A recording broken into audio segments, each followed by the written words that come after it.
말씀은 민수기 8장 5절부터 22절까지 말씀입니다. 구약성경 민수기 8장 5절부터 22절까지 말씀입니다. 저 여러분이 한 절씩 교독하면서 읽고 마지막 절은 함께 읽도록 하겠습니다. 여호와께서 모세에게 말씀하여 이르시되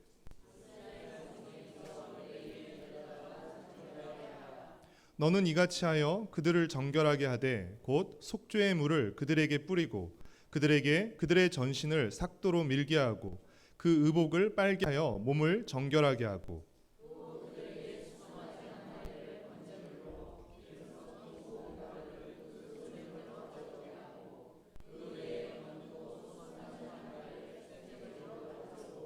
레위인을 회막 앞에 나오게 하고 이스라엘 자손의 온 회중을 모으고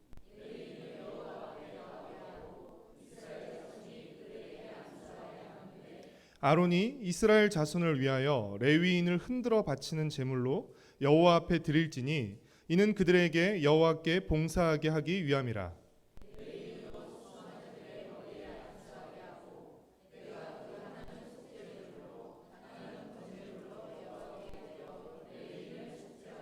레위인을 아론과 그의 아들들 앞에 세워 여호와께 요제로 드릴지니라.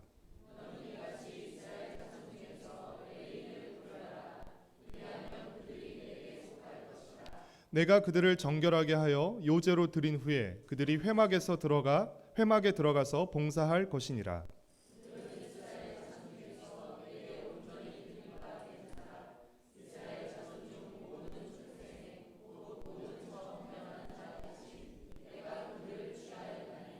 이스라엘 자손 중에 처음 태어난 것은 사람이든지 짐승이든지 다 내게 속하였음은 내가 애굽 땅에서 모든 처음 태어난 자를 치던 날에 그들을 내게 구별하였음이라.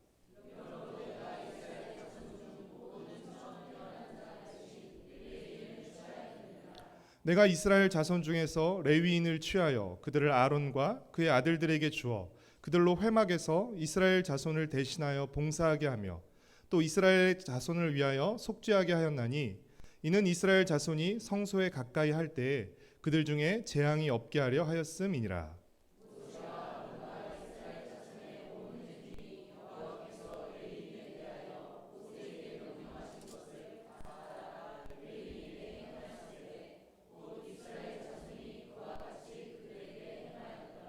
레위인이 이에 죄에서 스스로 깨끗하게 하고 그들의 옷을 빨매 아론이 그들을 여호와 앞에 요제로 드리고 그가 또 그들을 위하여 속죄하여 정결하게 한 후에 레위인이 회막에 들어가서 아론과 그의 아들들 앞에서 봉사하니라. 여호와께서 레위인의 일에 대하여 모세에게 명령하게 하신 것을 따라 그와 같이 그들에게 행하였더라. 아멘. 서로 맞부딪히거나 맞서는 것을 일컬어 충돌이라고 합니다. 차와 차가 충돌하는 것이 교통사고이고 나라와 나라가 힘으로 충돌하는 것이 전쟁입니다. 모든 충돌은 그 충돌로 인한 피해와 손상을 필연적으로 동반하기 때문에 가급적이면 충돌을 막고 누그러뜨리려는 시도와 노력이 필요합니다. 차와의 충돌을 막기 위해 유지하는 거리를 우리는 안전거리라고 부릅니다. 격렬하게 대립하는 나라들 간의 충돌을 완화하기 위해서 설립한 중립지대를 우리는 완충지대라고 부릅니다. 우리에게는 충돌과 대립을 피하기 위한 이 같은 안전거리와 완충지대가 필요합니다. 우리가 함께 읽은 민수기 8장은 이스라엘 백성의 안전거리와 완충지대 역할을 감당했던 레위인들의 이야기입니다. 그렇다면 레위인들은 누구와 누구 사이에서 완충지대 역할을 감당한 것입니까? 하나님과 이스라엘 백성의 사이입니다. 하나님은 이스라엘을 애굽에서 불러 시내산에서 언약을 맺고 이스라엘을 제사장 나라와 거룩한 백성으로 삼으셨습니다. 우리 다 함께 출애굽기 19장 5절과 6절 말씀을 같이 읽도록 하겠습니다. 출애굽기 19장 5절 6절 말씀 함께 읽겠습니다. 세계가 다 내게 속하였나니 너희가 내 말을 잘 듣고 내 언약을 지키면 너희는 모든 민족 중에서 내 소유가 되겠고 너희가 내게 대하여 제사장 나라가 되며 거룩한 백성이 되리라.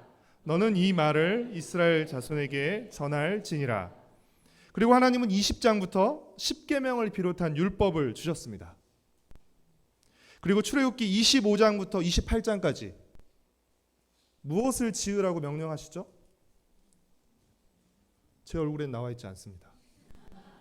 출애굽기 25장부터 28장까지 무엇을 지으라고 명령하십니까? 성막을 지으라고 명령하십니다. 출애굽기 25장 8절과 9절 말씀을 같이 읽겠습니다. 출애굽기 25장 8절과 9절 말씀 함께 읽겠습니다. 내가 그들 중에 거할 성소를 그들이 나를 위하여 짓되 물은 내가 내게 보이는 모양대로 장막을 짓고 기구들도 그 모양을 따라 지을지니라. 여러분, 성막은 어떤 곳이죠? 한마디로 하나님이 거하시는 처소입니다. 성막 이전에는 하나님을 만나러 어디로 가야 했습니까? 시내산 꼭대기로 가야 했습니다. 출애굽기 24장 15절부터 17절까지 말씀을 같이 읽겠습니다. 모세가 산에 오르매 구름이 산을 가리며 여호와의 영광이 시내산 위에 머무르고 구름이 엿새 동안 산을 가리더니 일곱째 날에 여호와께서 구름 가운데서 모세를 부르시니라. 산 위에 여호와의 영광이 이스라엘 자손의 눈에 맹렬한 불같이 보였고 하나님의 임재와 영광을 상징하는 구름이 어디에 가득했습니까? 시내산 위에 가득했습니다. 그러나 성막을 짓고 난 후에 어떤 일이 일어났죠? 출애굽기 40장 34절과 35절 말씀을 같이 읽겠습니다. 출애굽기 40장 34절 35절 함께 읽겠습니다.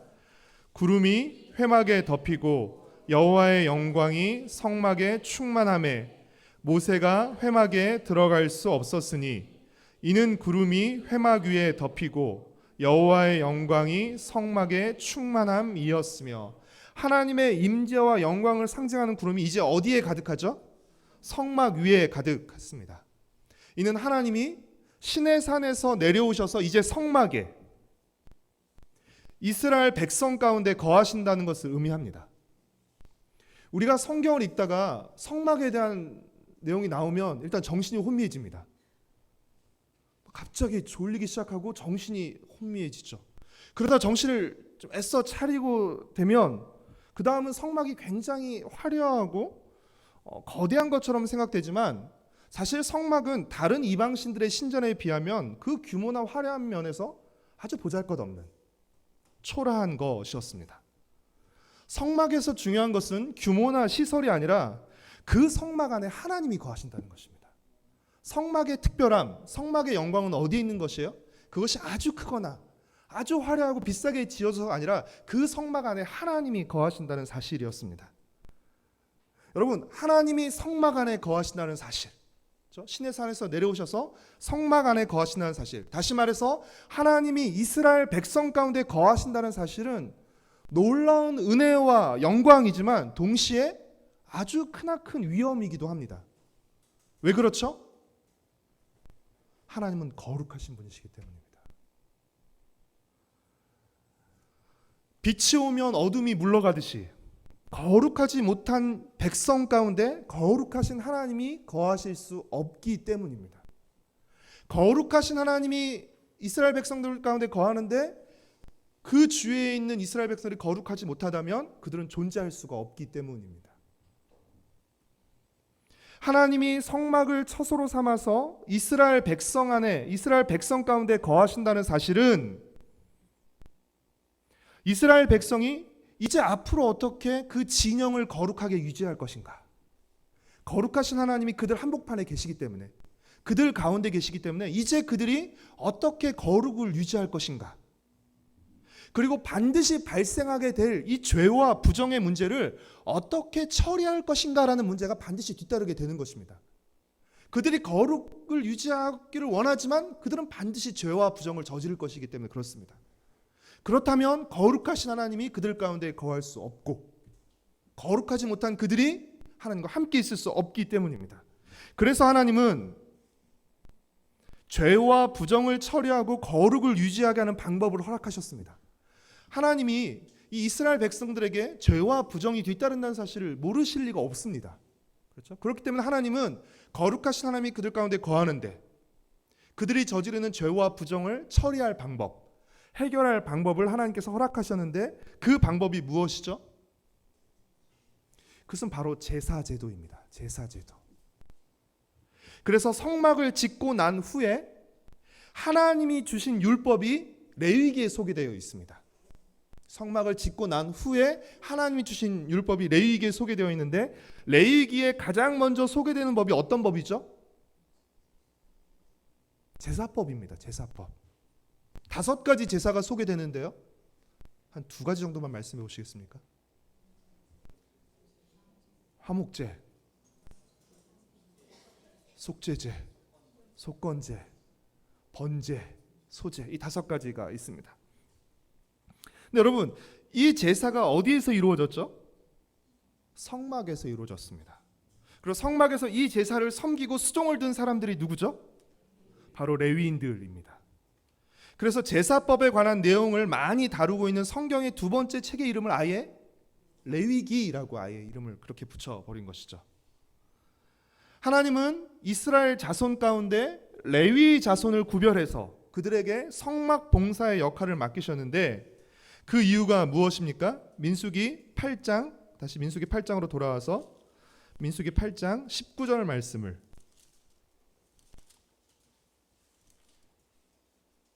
8장 19절 말씀 같이 읽겠습니다. 시작. 내가 이스라엘 자손 중에서 레위인을 취하여 그들을 아론과 그의 아들들에게 주어 그들로 회막에서 이스라엘 자손을 대신하여 봉사하게 하며 또 이스라엘 자손을 위하여 속죄하게 하였나니, 이는 이스라엘 자손이 성소에 가까이 할 때에 그들 중에 재앙이 없게 하려 하였음이니라. 부정한 이들이, 죄와 부정을 저지른 백성들이 함부로 거룩하신 하나님이 거하시는 성막으로 나오게 되면 죽습니다. 그렇기 때문에 레위인들로 하여금 일종의 안전거리를 확보하게 하신 것입니다. 그래서 아무나 성막에 나오지 못하게 하신 것입니다. 그래서 민수기 2장을 보면 이스라엘 백성이 성막을 중심에 두고 3지파씩 동서남북으로 진을 치죠. 그런데 성막과, 중심에 있는 성막과 이스라엘 백성 사이에 누가 있죠? 레위인들이 있습니다. 그러니까 성막을 중심으로 레위인들이 사방으로 진을 치고 있고, 아론과 그 제사장들의 그룹과 사방에 진을 치고 있고, 그 뒤에 이스라엘 12지파가 3지파씩 동서남북에 진을 치고 있는 것입니다. 즉 레위인들은 하나님과 이스라엘 백성 사이에서 일종의 완충지대 역할을 한 것이라고 할 수 있습니다. 레위인의 구체적인 역할이 무엇이죠? 부정한 이스라엘 백성이 함부로 성막에 나오지 못하도록 막는 것입니다. 그리고 하나님이 거하시는 그 이스라엘의 진영이 부정해지지 않도록 막는 것입니다. 이것이 레위인들의 아주 중요한 역할입니다. 그리고 부정해진 이스라엘 백성이 제사를 통해서, 성막 제사를 통해서 죄를 씻고 정결을 회복하도록 돕는 것, 이거 레위인들의 역할입니다. 그리고 한 가지 더 레위인의 중요한 임무가 있는데, 그것이 무엇이죠? 성막을 해체하고 운반하고 다시 조립하는 것이었습니다. 왜냐하면 이동을 해야 했기 때문이죠. 성막은 어떤 곳이죠? 하나님이 거하시는 처소인데요, 이동식 처소입니다. 그러니까 이는 무엇을 의미하는 거냐면, 하나님이 자기 백성 가운데 거하시고 동시에 자기 백성들과 함께 이동하신다는 것을 의미합니다. 하나님이 자기 백성들 가운데 거하시고 자기 백성들과 함께 이동하신다는 것을 의미합니다. 민수기 1장 1절부터 10장 10절까지는 광야 행군을 준비하는 내용을 담고 있습니다. 행군을 앞두고 준비하는 내용을 담고 있는데요, 1장 47절부터 54절, 3장 1절부터 4장 59절, 그리고 오늘 우리가 읽은 8장 5절부터 26절까지 레위인에 대한 언급이 여러 차례 많이 나오고 있습니다. 여러분, 이것은 무엇을 의미하죠? 1장 1절부터 10장 10절까지 광야 행군을 준비하는 내용인데 여기서 레위인에 대한 이야기가 굉장히 많이 나오고 있어요. 이것은 무엇을 의미하죠? 그것은 광야 행군 준비에 있어서 레위인의 역할이 그만큼 중요하다는 것을 의미하는 것입니다. 행군을 준비하는 데 있어서 레위인의 역할이 중요하다는 것이죠. 이제 곧 시작될 광야 행군, 그 광야 행군에서 가장 중요한 것, 이스라엘 백성이 광야 행군을 성공해서 약속의 땅에 이를 수 있는 성공의 비결은 무엇입니까? 그것은 바로 하나님을 잘 모시고 따르는 것입니다. 하나님을 잘 모시고 잘 따르는 것. 거룩하신 하나님을 그들의 중심에 모시고 하나님을 따를 때 그들은 거룩과 질서 속에서 광야를 통과하게 될 것입니다. 그러나 그렇지 못할 때 그들은 혼돈과 방랑 속에서 광야를 통과하지 못하게 될 것입니다. 이스라엘 백성이 광야를 통과하는 비결은 광야를 통과할 동안에 먹을 양식과 필요한 모든 자원을 최대한 많이 확보해서 가는 것이 아니라 그들 가운데 계신 거룩하신 하나님을 잘 모시고 따르는 것이었던 것입니다. 이것이 광야 행군에 성공할 수 있는 비결이었던 것입니다. 이를 위해서 레위인들은 하나님과 이스라엘 백성 사이에서 진영 안의 죄와 부정을 막고 죄를 씻고 거룩을 유지하는 중요한 역할을 감당했던 것입니다. 이 중요한 역할을 레위인이 감당하기 위해서 레위인들에게 가장 우선적으로 요구되는 것은 무엇이었습니까? 바로 정결이었습니다. 그래서 8장 7절과 8절을 보면 레위인에게 속죄의 물을 뿌리고 전신을 삭도로 밀고 의복을 빨고 번제와 속죄물을 드리게 한 것입니다. 사랑하는 성도 여러분, 하나님의 일을 하기 위한 첫 번째 준비는 정결입니다. 아무리 좋고 비싼 그릇이라도 지저분한 그릇에 음식을 내놓을 수 없는 것처럼 하나님은 유능하고 똑똑한 사람을 쓰시는 게 아니라 깨끗한 사람을 사용하십니다. 디모데후서 2장 20절 21절 말씀을 보면 큰 집에는 금그릇과 은그릇뿐 아니라 나무그릇과 질그릇도 있어 귀하게 쓰는 것도 있고 천하게 쓰는 것도 있나니 그러므로 누구든지 이런 것에서 자기를 깨끗하게 하면 귀히 쓰는 그릇이 되어 거룩하고 주인의 쓰심에 합당하며 모든 선한 일에 준비함이 되리라 라고 기록하고 있습니다. 우리는 금그릇이 아닐 수 있고 은그릇이 아닐 수 있습니다. 나무그릇 쓸 수 있고 질그릇에 불과할 수 있습니다. 그러나 깨끗하면 이 그릇에 맞게 주께서 쓰신다는 것입니다. 여러분, 정결해야 하나님이 쓰실 수 있습니다. 하나님이 성도들에게 요구하시는 것은 무엇입니까? 성공이 아니라 성결입니다. 하나님의 일을 하기 위한 두 번째 준비는 구별입니다. 하나님은 레위 사람들을 정결하게 한 후에 이스라엘 자손 중에서 레위인을 구별해 성막에서 봉사하도록 했습니다. 13절과 21절은 이를 하나님께 흔들어 바치는 제물인 요제로 레위인을 드렸다라고 표현하고 있습니다. 신약 시대에 이르면 사실은 모든 날이 다 주의 날입니다. 모든 날이 다 주의 날이지만 주일을 구별해서 지키지 않는 사람은 평일을 주의 날로 지킬 수 없습니다. 우리는 무시로 항상 기도해야 하지만 따로 기도하는 시간을 구별해서 갖지 않으면 우리는 수시로 기도할 수 없습니다. 우리의 모든 것이 다 주님의 것이지만 우리가 따로 구별해서 헌금하지 않으면 우리는 주님의 소유권을 인정할 수 없습니다. 헌신의 첫걸음은 구별입니다. 따로 떼어 놓는 것입니다. 여러분, 레위인들이 다른 지파들보다 더 거룩하고 뛰어나서 성막 봉사를 하는 것이 아닙니다. 하나님이 레위 자손들을 이스라엘 자손 가운데서 구별했기 때문에, 그리고 그들에게 성막 봉사 역할을 맡겼기 때문에 그들이 감당한 것이지, 그들이 더 뛰어나서 이 역할을 맡은 것이 결코 아닙니다. 더 뛰어나고 더 거룩해서 너희들이 일을 해라가 아니에요. 하나님이 구별해서 그들을 취하고 선택했기 때문에 그들에게 이 중요한 역할이 맡겨진 것입니다. 오늘 이 예배에 오신 여러분 정말 잘 오셨습니다. 그러나 우리가 이 예배에 왔다고 해서 예배에 오지 않은 사람보다 더 거룩한 것 아닙니다. 우리가 이 예배의 시간, 예배의 자리에 있을 수 있는 것은 우리가 이 시간을 예배 드리는 시간으로 구별했기 때문입니다. 사실 할 일 없어 오신 분은 없으시잖아요. 나는 할 일 없고 너무 정말 할 일 없고 너무 심심해. 뭐 이러신 분은 없잖아요. 그렇죠? 할 일이 있음에도 불구하고 할 일 만드실 수 있잖아요. 없으면. 그렇죠? 그럼에도 불구하고 여러분이 이 예배의 시간, 예배의 자리에 나와 있는 이유는 무엇이요? 여러분에게 수요일 이 시간은 수요예배 드리는 이 시간을 따로 여러분이 떼어놓고 구별하는 것입니다. 웬만한 것이 아닌 이상, 그렇죠? 정말 웬만한 것이 아닌 이상은 구별해서 하나님 앞에 나가 예배 드리는 시간으로 여러분이 드리게 되는 것이죠. 헌신은 무엇입니까?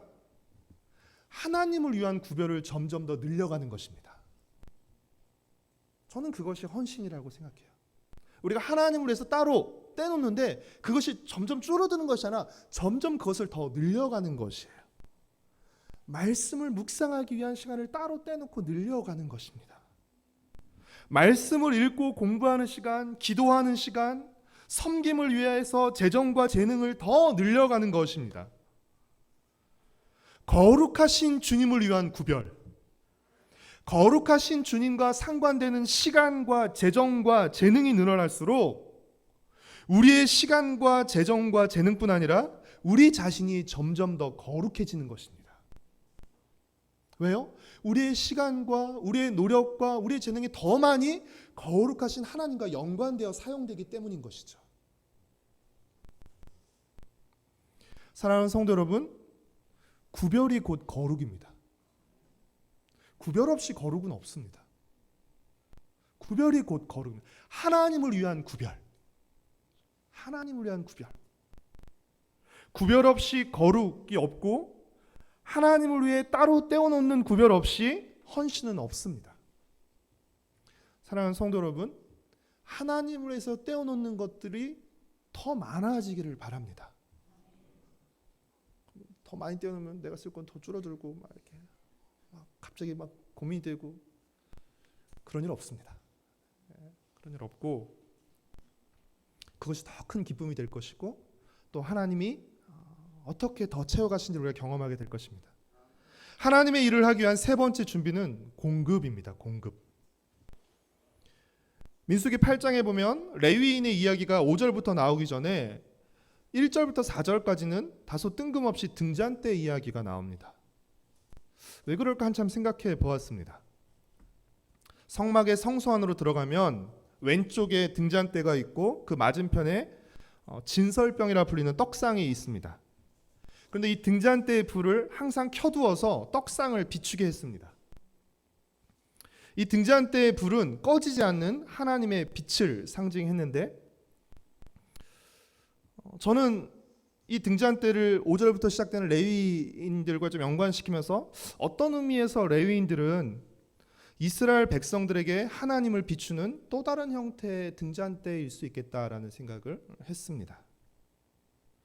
레위인들이 이스라엘 백성에게 꺼지지 않고 하나님을 비추기 위해서는 어떻게 해야 됩니까? 하나님의 공급을 받아야 됩니다. 떡상에 있는 떡은 사실 하나님의 공급, 생명의 공급을 의미하는 것인데요. 등잔대가 떡상을 향해 빛을 비추는 것처럼 레위인들은 늘 하나님을 향해 있으면서 하나님의 빛을 공급받아야 됩니다. 주님의 빛을 공급받아야 주님의 빛을 비출 수 있기 때문입니다.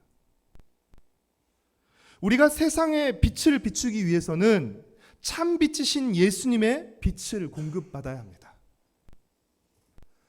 주님을 향하고 주님의 빛을 받아야 우리가 주님의 빛을 세상에 비출 수 있게 되는 것이죠.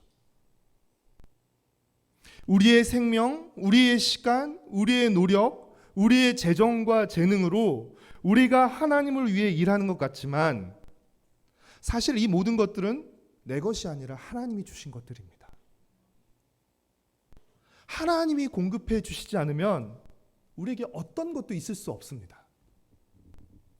하나님이 공급해 주시지 않으면 우리에게 건강과 생명과 재능과 재정을 공급해 주시지 않으면 우리는 어떤 일도 할 수 없습니다. 그러니까 사실 우리는 뭔가 하나님을 위해서 크게 인심 쓰고 헌신하는 것처럼 생각하면서 하지만 실제로는 하나님이 주신 것들로 하나님의 일을 하는 것입니다.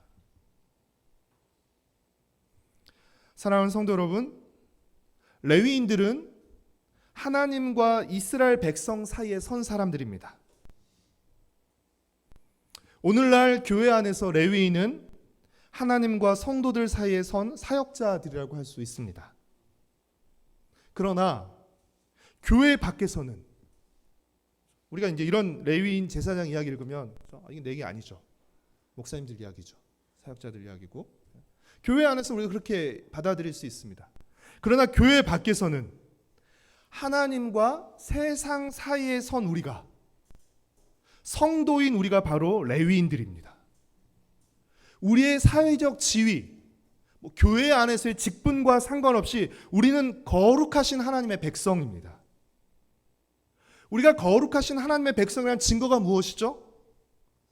거룩하신 하나님의 영인 성령이 우리 안에 거하신다는 것입니다. 그것이야말로 우리가 거룩한 하나님의 백성됨의 증거이고 우리가 하나님과 세상 사이에 선 레위인이란 증거입니다. 그렇다면 우리는 어떠해야 합니까? 정결해야 합니다. 우리는 구별되어야 합니다. 그리고 날마다 하나님의 빛을 공급받아야 합니다. 그래서 하나님과 세상의 충돌을 막고 세상 속에서 거룩하신 하나님을 예배하며 하나님의 빛을 세상에 비출 수 있게 되는 것입니다. 우리는 주님이 보내신 각자의 자리에서 이 역할을 잘 감당하고 있습니까? 하나님과 세상 사이에 서서 충돌을 막고 예배하며 하나님의 빛을 비추고 있습니까? 우리는 하나님과 세상의 충돌, 세상과 세상의 충돌, 사람과 사람의 충돌을 막고 누그러뜨리는 완충지대 역할을 잘 감당하고 있습니까? 아니면 혹시 좌충우돌하면서 더 많은 충돌을 우리가 불러일으키고 있지는 않습니까? 광야를 통과하는 핵심 비결은 거룩하신 하나님을 중심에 모시고 그 하나님을 따르는 데 있습니다.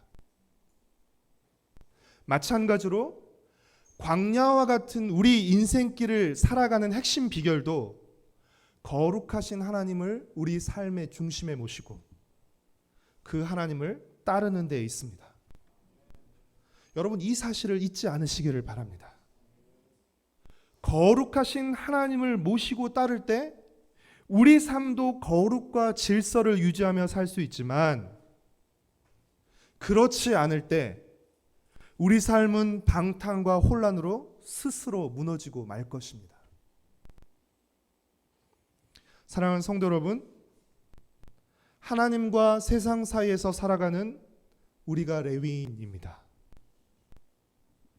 거룩하신 하나님을 모시고 따르는 거룩한 일꾼으로서 죄와 부정에 물들지 말고 죄와 부정을 막으시기를 바랍니다. 남들도 그러니까 나도가 아니라 남들은 그래도 나는 그러면 안 되는 것이죠. 그럼으로써 죄와 부정이 더 들어오지 못하도록 막아야 되는 것이죠. 정결과 구별을 통해서 더욱더 거룩하신 하나님을 위한 삶을 늘려가시기를 바랍니다. 자꾸 움츠러들지 않으셨으면 좋겠어요. 자꾸 줄여가지 않으셨으면 좋겠어요. 하나님을 위한 구별, 하나님을 향한 정결. 이제는 뭐 내가 복음도 알고 뭐 믿음도 어느 정도 됐으니까 뭐 죄는 그냥 또 회개하면 되지. 죄를 우습게 하는 것이 아니라 사실은 그 죄가 얼마나 값비싼 희생을 치렀는지, 대가를 치르고 속죄를 받았는지를 사실 우리가 신앙생활이 잘하면 잘할수록 더 알게 되는 것입니다. 창피한 이야기인데요. 제가 스쿨존에서 48km 달리다가 7만 원짜리 딱지를 뗐습니다. 그 다음부터 스쿨존에서는 제가 30km 이하로 갑니다. 대가가 얼마나 혹독한 것인지를 아니까 정신을 바짝 차리더라고요. 우리가 십자가에 안 달리고 안 죽어서 그렇지 조심하셔야 돼요. 우리 속죄의 대가가 속죄의 대가가 결코 약한 것이 아닙니다. 아무 회개하면 되지, 또 주일날 가서 또. 가볍게 생각하시면 안 돼요. 주님께서 우리에게 자유를 주셨습니다. 갈라디아서 말씀이 주께서 우리에게 자유를 주셨어요. 이 자유는 어떤 자유입니까? 죄를 마음대로 지을 수 있는 자유가 아닙니다. 죄를 짓지 않을 수 있는 자유입니다. 예전엔 죄를 안 지을 수 없었어요. 죄의 종으로 살았습니다. 그러나 이제는 죄를 짓지 않을 수 있는 자유가 생겼고, 이 자유를 가지고 어떻게 쓰는 것이에요? 하나님을 섬기고 하나님을 사랑으로 따르는. 예전에는 어떻게 우리가 말씀을 지켰습니까? 벌받지 않기 위해서, 지옥에 가지 않기 위해서, 저주받지 않기 위해서. 그러나 이제는 왜 우리가 말씀을 지킵니까?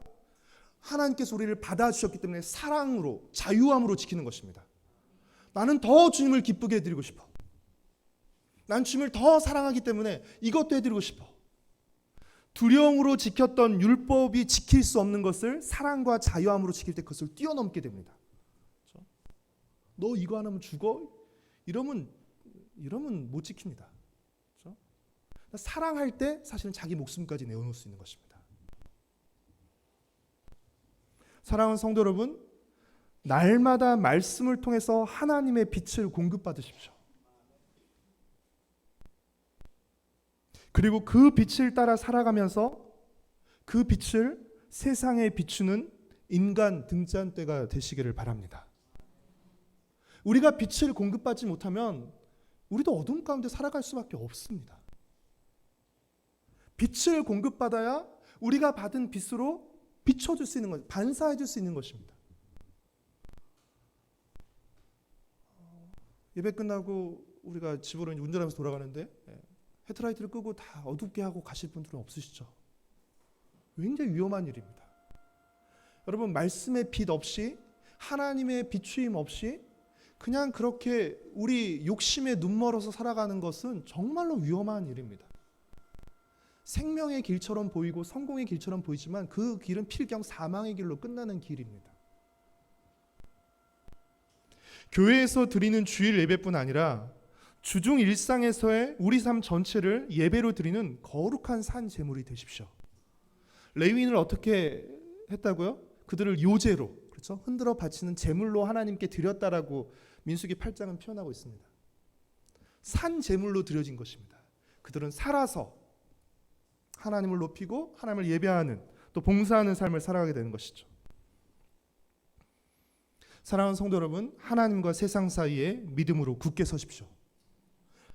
세상에 물들지 말고 하나님으로 세상을 물들이는 사람이 되십시오. 그렇게 기도하십시오. 뭐 세상 전체를 물들이는 거 아니에요. 내가 속한 곳에 한 발자국 한 뼘만, 그렇죠?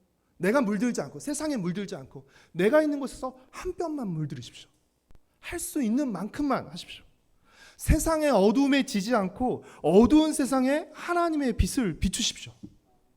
그런 삶을 살기를 소망하시고 기도하시고 애쓰십시오. 그럴 때 가장 먼저는 우리 자신이, 그리고 우리 가정과 교회, 더 나아가서 우리 직장과 사회가 더욱 거룩해지고 밝아지게 될 것입니다. 하나님과 세상 사이에 선 레위인으로서 이 하나님의 복을 풍성히 누리고 또 풍성히 끼치는 여러분이 되시기를 축복합니다.